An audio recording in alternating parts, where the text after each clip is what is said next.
Hi Liam. I just wanted to know how the sort of team is shaping up in terms of injuries, illness. You mentioned that after we last spoke. How are the players? Yeah, so Enzo Fernandez was ill yesterday in his training.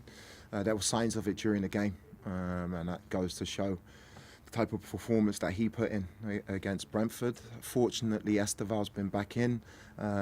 Jamie Gittins is back in. Who else was it? There's so many.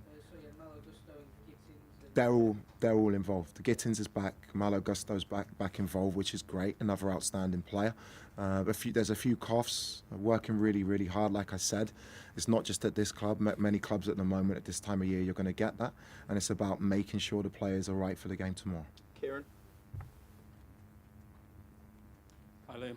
Hi Kieran. Can I just get you, in your own words, just to tell us what it means for you to be managing a Champions League match? Because I imagine that since you came into coaching, it's long been a dream.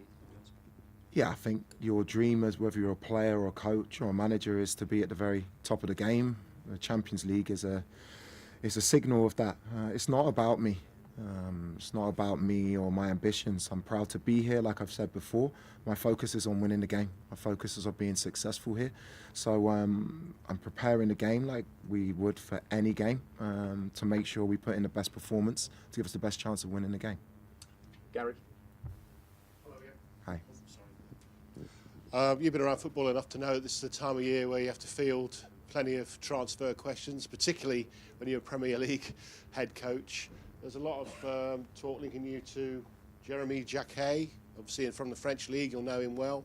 What can you tell us about that? You'll know about me. I don't speak about players at other clubs until something is agreed with any player. I think it's so disrespectful. If I was a manager of another team and a manager speaking about my player, I wouldn't be a happy person. So whether it's true or whether it's not, I will speak about that at the right time. Disasi back in the fold, certainly when it comes to training with his first team teammates. Is that a factor? Would he be available training again to be sold? No, my decision on Axel, I had a really good meeting with him a couple of days ago. Wanted to catch up with him, see where he was in terms of his career. I said to the players, it's one thing saying things, it's another thing living that. I said to the players when I came in, it's a clean slate for everybody. So it was only right for me to have a conversation with him. Really good conversation. I got to know him really well, and it was the right for him to be back involved with the group. Because of the situation he's been in, he's behind in terms of his fitness, his match fitness, and we'll keep working with him really hard to get him up to speed. Still no sign of Raheem? No, Raheem at the moment, we're in conversations at the moment about different things and different options that are going on in his career, and hopefully that will be clearer in the next few days. Kiris, third row, please. Hi Liam, I just wanted to check in on Tosin after he picked up that injury, and also with what you just said about Enzo, is he expected to be available tomorrow or? Yeah, so Enzo trained today. None of those lads are at 100%. It's a bad illness. So we'll make that decision on Enzo tomorrow and what he looks like in terms of starting or from the bench. Unfortunately for Tosin, there's something in his hamstring, which is going to rule him out for the next few weeks. But I can't be more precise with that at the moment. Peter, just at back, please. Hi Liam. Hi Peter. We're going to speak to Liam Delat, I think, shortly. And obviously you worked with him at Hull. I know you've spoken a little bit before about him, but I was just wondering, now that you've worked with him for a little bit, I know he was ill, but compared to when you were coach at Hull, how have you seen his progress? What kind of player is he now compared to then? And what does he need to do now to really kick on at Chelsea? Yeah, I've been delighted, not just with Liam, with a lot of the players that I've worked with through my career. When Liam moved to Ipswich, we were watching every game. Not just him, Jacob Greaves, Jayden Philogene. I like to keep a track of the players that I've worked with, and it was so good to see him perform at the level that I really believe he was capable of in the Premier League. So it did not surprise me at all to see him come to this club and move up a level again. And the great thing for Liam, with his age, with his potential, with what I know he's capable of, it's exciting because he's got so much more to come. But in terms of working with him at Hull, I'm not surprised at the level he's got to in a short space of time. But he also knows with me, I'm going to keep pushing him to keep improving. And if he can do that, and I'm very confident he can, he's going to have an outstanding career. Jacob.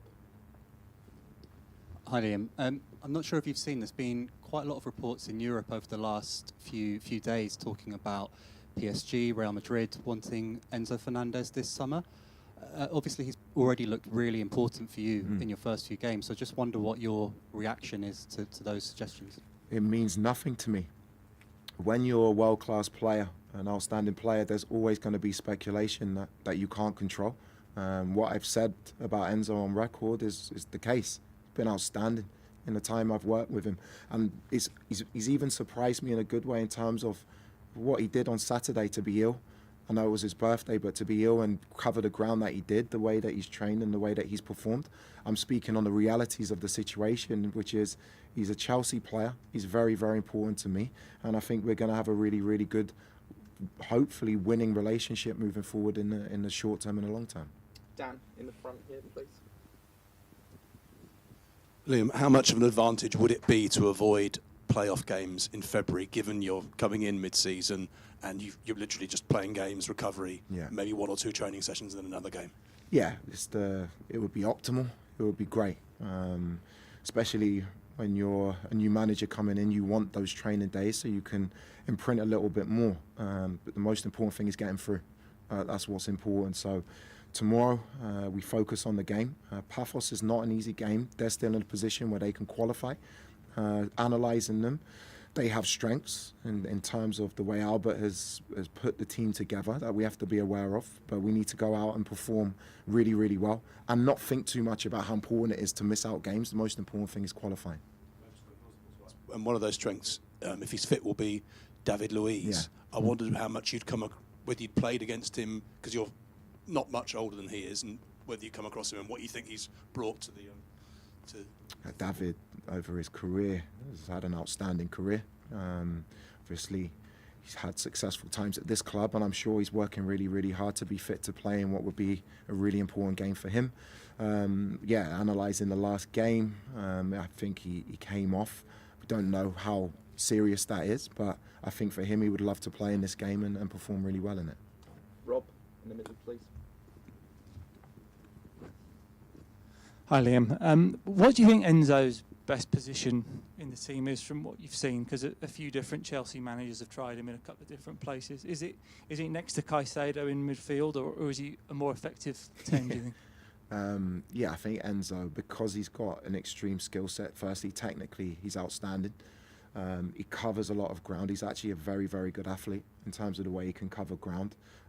He can finish, he can score goals. He arrives really well in the box when he plays higher up as like a forward running 8 or a number 10 in the pocket. He really does arrive well in the box. And a player of his level can do many different things. What I need to do, not just with Enzo, with all of the players, is find out what the chemistry is around his position. It's not just him, it's how other players fit around him. But for me, Enzo can play deeper as a 6, which he did really well against Arsenal. I brought him on against Charlton as a pocket player, and he did really well there. Doesn't surprise me because he's an outstanding player. So I don't like pigeonholing players. I don't say they're one position. If you look in my career, what I've done with players, I've used them in different roles because of the way teams play against us and the strengths and weaknesses of each game. And I'll do that with Enzo because he's an outstanding player. Okay, we've got time for a few more. Jacob, in the back. Hello again. Both times Chelsea won the Champions League, it comes when they've changed manager mid-season. I just wonder if you think it's realistic this season that you could be the third to do that. It would be great. Hopefully third time, not lucky, because you're not lucky to win a Champions League. I've said to the players, if we focus on each game, not think too far ahead, perform as well as we possibly can. I never limit the ambitions of my group, no matter what group I'm working with. But those games and those trophies don't exist if you don't do the job now.